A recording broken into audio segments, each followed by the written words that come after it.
कहानी की शुरुआत होती है टॉम नाम के एक बेहद होशियार लड़के से, जिसने अपने स्कूल के दिनों में ही मैक्सिकन ऑयल स्पिल जैसी बड़ी मुसीबत का हल निकालकर दुनिया भर की बड़ी बड़ी ऑयल कंपनीज के होश उड़ा दिए थे। उसका कॉलेज खत्म होने से पहले ही दुनिया की 8 सबसे बड़ी ऑयल कंपनीज ने उसे नौकरी और सालाना $4 लाख की तनख्वाह देने का ऑफर दिया। लेकिन इतने बढ़िया ऑफर्स को ठुकराकर टॉम ने स्पेन के वॉल्टर मोरलैंड नाम के एक आदमी का ऑफर एक्सेप्ट कर लिया। इस काम में उसे अपने तेज तर्रार दिमाग की मदद से एक ऐसी तिजोरी को खोलना था जिसे दुनिया की सबसे सुरक्षित तिजोरी समझा जाता था। असल में इस तिजोरी में ऐसा कुछ था जो वॉल्टर हासिल करना चाहता था, मगर पिछले 80 साल से आज तक कोई भी इस अनोखी तिजोरी को तोड़ने में कामयाब नहीं हो पाया। इसके बाद वॉल्टर ने टॉम को अपनी टीम से मिलवाया। वॉल्टर ने कहा कि उसने कुछ महीने पहले एक ऐसे जहाज को ढूंढ निकाला था जो कई साल पहले समुद्र में डूब गया था। उसमें से एक डब्बा निकला जिसमें बेशुमार खजाने का पता छुपा था,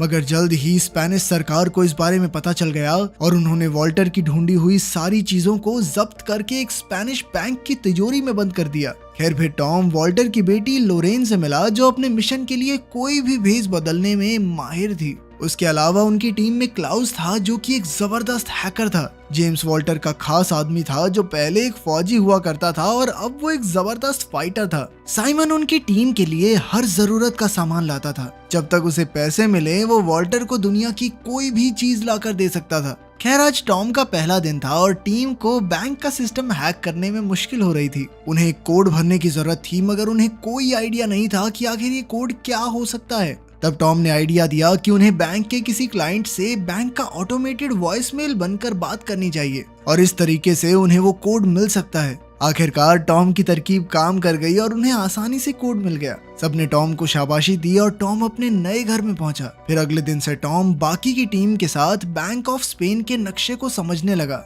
वॉल्टर के मुताबिक ये बिल्डिंग दुनिया की सबसे सुरक्षित बिल्डिंग है, क्योंकि यहाँ हजारों की तादाद में सेंसर्स और कैमरास लगे हैं और वहाँ के गार्ड भी सिक्योरिटी में कोई कमी नहीं छोड़ते। उनकी सबसे बड़ी मुश्किल तो स्पेनिश आर्मी का हेडक्वार्टर था, जो कि बैंक के ठीक सामने बना हुआ था। जब भी बैंक के सिक्योरिटी अलार्म्स बजेंगे तो हेडक्वार्टर से 500 फौजी एक साथ बैंक में घुस आएंगे। इसके अलावा बैंक का सिक्योरिटी चीफ पहले स्पेन की काउंटर टेररिज्म फोर्स का कमांडर था। अब वॉल्टर की टीम का मुकाबला ऐसी फौज से था जो किसी भी हालत में बैंक की हिफाजत करना जानती थी। इसके अलावा वॉल्टर की टीम को उस तिजोरी के अंदर के नक्शे के बारे में कोई जानकारी नहीं थी, इसलिए उन्हें एक स्कैन करके ये जानकारी हासिल करनी होगी। इस तिजोरी में घुसने के लिए उन्हें 2 चाबियों और सिक्योरिटी चीफ के फिंगरप्रिंट्स की जरूरत थी। इन्हें हासिल करने के लिए टीम ने बैंक में घुसने का फैसला किया। टॉम और साइमन सफाई कर्मचारी, लॉरेन यहाँ पर बेशकीमती पेंटिंग्स की जांच करके उनकी इंश्योरेंस बेचने आई थी और इन्हीं पेंटिंग्स के पीछे बनी तिजोरियों में वो 2 चाबियां रखी थी। जब सिक्योरिटी चीफ लोरेन को कमरे में ले जा रहा था तो लोरेन ने उसे अपनी कॉफी पकड़ा दी और इस तरह उन्हें चीफ के फिंगरप्रिंट्स तो मिल गए। इसके बाद वो पहली पेंटिंग के कमरे में पहुंची तो क्लाउस ने बैंक में कैमरा हैक कर लिए। फिर उसने लोरेन को पेंटिंग स्कैन करते हुए रिकॉर्ड किया और यही फुटेज 10 गुना धीरे धीरे करके चला दी। इसी दौरान लोरेन ने तिजोरी खोली और वहां रखी चाबी की बनावट कॉपी कर ली, मगर उसी वक्त अचानक वहां बैंक का डायरेक्टर आ गया और इधर कैमरा फिर से चालू होने में सिर्फ 20 सेकंड बाकी थे। 20 सेकंड बाद लोरेन को ठीक उसी जगह खड़ा होना था, मगर अब डायरेक्टर बीच में आ गया। तब लोरेन ने दिमाग लगाकर उसे अपनी तस्वीर लेने के लिए पीछे छोड़ दिया और ऐन वक्त पर डायरेक्टर फुटेज से बाहर हो गया। अब लोरेन दूसरी चाबी ढूंढने में लग गई। वहीं दूसरी ओर टॉम को सफाई वाले का भेस बनाकर तिजोरी स्कैन करनी थी। उसके हिसाब से असली तिजोरी इसी मीटिंग रूम के ठीक नीचे थी। टॉम तुरंत टेबल के नीचे छुप गया और उसने अपनी मशीन से स्कैन का काम शुरू किया, मगर तभी अचानक कुछ लोग वहां मीटिंग करने आ गए। अब टॉम टेबल के नीचे फंस चुका था और अचानक उसकी स्कैनिंग मशीन भी खराब हो गई। खैर कुछ देर छेड़छाड़ के बाद टॉम ने मशीन चालू कर दी और स्कैन पूरा हुआ, मगर उसी पल एक अलार्म एक्टिवेट हो गया और सिक्योरिटी चीफ ने पूरे बैंक को बंद कर दिया। तभी सामने से फौजी बैंक के लिए निकले। इधर लोरेन ने दूसरी चाबी का डुप्लीकेट बनाया ही था कि बैंक का डायरेक्टर उसे लेने आ गया। इस हड़बड़ी में वो असली चाबी को वापस रखना भूल ही गई।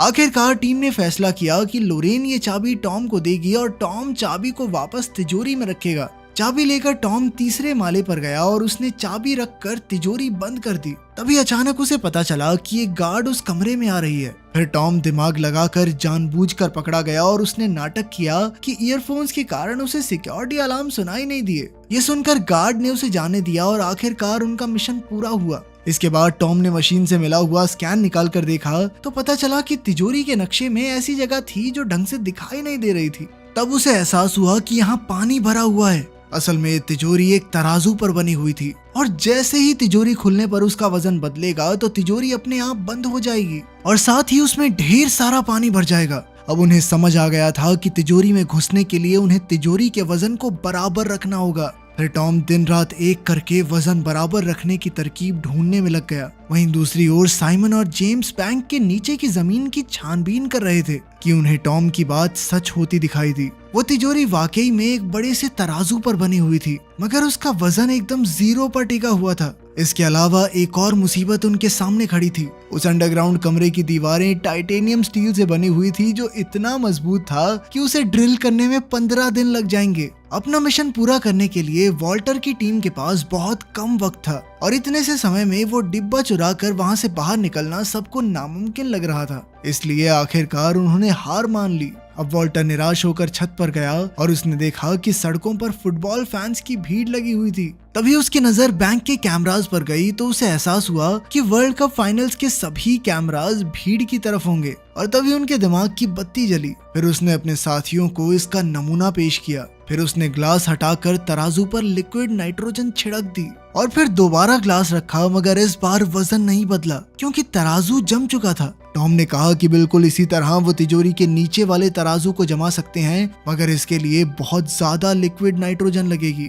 खैर, फिर स्पेन और नीदरलैंड के फुटबॉल मैच वाले दिन उन्होंने अपने प्लान को अंजाम देने का फैसला किया। उनके पास मिशन पूरा करने के लिए सिर्फ 105 मिनट का समय था। सबसे पहले वो जिप लाइन के जरिए बैंक की छत पर पहुंचे और एक कांच की खिड़की खोलकर नीचे घुस गए। इसके बाद वो 100 मीटर की पाइपिंग वाले रास्ते से तिजोरी वाले कमरे के बाहर पहुंच गए। यहाँ से वो एक सीढ़ी डालकर आगे बढ़े और आखिरकार वो तिजोरी के सामने थे। फिर क्लाउज ने अपनी हैकिंग का कमाल दिखाया और इधर टीम ने अपनी बनाई हुई 2 चाबियां और फिंगरप्रिंट की मदद से तिजोरी ही खोल दी। वहीं दूसरी ओर साइमन ने जमीन के नीचे बने तराजू पर लिक्विड नाइट्रोजन छिड़क कर उसे जमाने का काम शुरू किया। जल्द ही इस रिएक्शन की वजह से तिजोरी की जमीन भी जमने लगी। इधर टीम अंदर घुसकर वही डब्बा ढूंढने में जुट गई, मगर दूसरी ओर बैंक की सिक्योरिटी टीम को छत की खुली खिड़की के बारे में पता चल गया और वो तेजी से तिजोरी की ओर बढ़ने लगे। इधर वो डब्बा लोरेन के हाथ लग गया, मगर इसके बाद जो हुआ उससे सबके होश उड़ गए। असल में जेम्स एक अंडरकवर एजेंट था। अब उसके मन में लालच आ गया, इसलिए उसने अपनी टीम को धोखा देकर खुद डिब्बे पर कब्जा करने का फैसला किया। अब लोरेन के पास कोई चारा नहीं था, इसीलिए उसे जेम्स को डिब्बा देना पड़ा। मगर इससे पहले कि वो यहाँ से बाहर निकल पाते, नीचे तराजू पर लिक्विड नाइट्रोजन का असर खत्म हो गया, जिससे तिजोरी का सिक्योरिटी सिस्टम एक्टिवेट हो गया। अब टॉम, लोरेन और जेम्स तिजोरी में कैद हो गए थे और वहाँ तेजी से पानी बढ़ने लगा। जेम्स तो पहले फौजी रह चुका था, इसलिए उसे स्विमिंग आती थी और वो डिब्बा लेकर वहाँ से भाग निकला। इधर सिक्योरिटी चीफ ने इमरजेंसी का ऐलान कर दिया और उसके आदमी हथियारों के साथ तिजोरी की ओर भाग रहे थे। वहीं तिजोरी में इतना पानी भर चुका था कि टॉम और लोरेन की जान खतरे में थी, क्योंकि वो कभी भी डूब सकते थे। अब उनके पास कोई चारा नहीं था, तो ऐन वक्त पर टॉम के दिमाग की बत्ती जली और उसने साइमन को तराजू पर और बाहर डालने को कहा, ताकि पूरी मशीनरी को लगे कि तिजोरी पूरी तरह से पानी से भर चुकी है। साइमन ने फटाफट सारे नाइट्रोजन टैंक्स तराजू में रख दिए, पर वो भी काफी नहीं थे। आखिरकार उसने अपना रेडियो भी ऊपर रख दिया और इतने से भार से तराजू का वजन बढ़ गया। अचानक सिस्टम के मुताबिक तिजोरी का पानी बाहर निकलने लगा। इधर फौज तिजोरी में घुसकर चोरों को रंगे हाथों पकड़ने ही वाली थी, मगर जैसे ही उन्होंने दरवाजा खोला तो उनके होश उड़ गए, क्योंकि तिजोरी में कोई भी मौजूद नहीं था। असल में टॉम और लोरेन ड्रेन पाइप्स के जरिए भागकर बैंक के ऊपर वाले मालों में पहुंच गए। इधर फौज और गार्ड्स हाथ धोकर उसके पीछे पड़े हुए थे कि अचानक लोरेन को याद आया कि जिस कमरे में वो पेंटिंग स्कैन करने गई थी, डायरेक्टर उसकी खिड़की हमेशा खुली रखता था। अब वो दोनों बिना समय गवाए खिड़की से नीचे कूद गए, जहां हजारों फैंस की भीड़ लगी हुई थी। उन्होंने तुरंत अपनी जैकेट्स उतारी और भीड़ में खो गए। इधर उनका पीछा करते हुए फौजी भी काफी करीब आ गए और अब वो पकड़े जाने वाले थे। आखिरकार वो खुद को पुलिस के हवाले करने को तैयार हो गए, पर उसी पल स्पेन मैच जीत गया और सारे फैंस खुशी से पागल हो गए। इतनी भीड़ में फौजी टॉम और लोरेन का पीछा नहीं कर पाए और आखिरकार वो दोनों बच निकले। फिर कुछ दिन बाद जेम्स ने वो चुराया हुआ डिब्बा अपने बॉस को दिया और जब उन्होंने खजाने का पता निकाला तो उसमें आईफिल टावर की लोकेशन थी। तब उन्हें याद हुआ कि ये सिक्योरिटी लोकेशन नहीं है और वॉल्टर की टीम ने उन्हें चकमा दे दिया था। आखिर में खुलासा होता है कि टॉम और लोरेन ने असली डिब्बा नकली डिब्बे से बदल दिया, जिस वजह से जेम्स ने नकली डिब्बा चुरा लिया। अब वॉल्टर की टीम एक रिजॉर्ट में मजे ले रही थी कि उन्होंने डब्बे से असली खजाने की लोकेशन ढूंढी। तब उन्हें पता चला कि ये खजाना बैंक ऑफ इंग्लैंड में छुपा हुआ है। इसके बाद उनकी टीम एक और नए मिशन के लिए तैयार हो गई। तो आपको कहानी कैसी लगी कमेंट्स में जरूर बताना। मिलते हैं अगली वीडियो में।